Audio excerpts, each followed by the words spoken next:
యొక్క బీజం అన్నిటికంటే చాలా చిన్నదిగా ఉంటుంది. అది పెరిగి పెద్దదవుతున్న కొద్దీ అది మహావృక్షంగా మారిపోతుంది.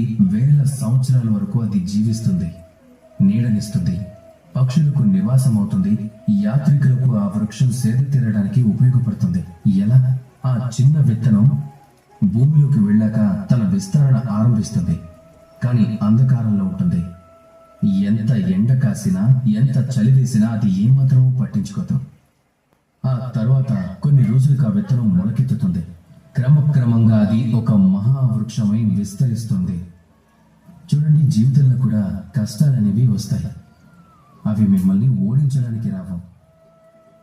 అవి వచ్చేది మీ భవిష్యత్తును రూపొందించుకోవడానికి, మిమ్మల్ని సిద్ధం చేయడానికి. మీకు ఎదురయ్యే కష్టకాలంలో మీరు కూడా ఆ విత్తనంలాగే స్థిరచిత్తులై ఉంటే గనక తమరు కూడా ఆ మహావృక్షంలాగానే విశాలమైన సామ్రాజ్యాన్ని స్థాపించగలుగుతారు. చరిత్రలో స్థానాన్ని సంపాదించుకోగలుగుతారు.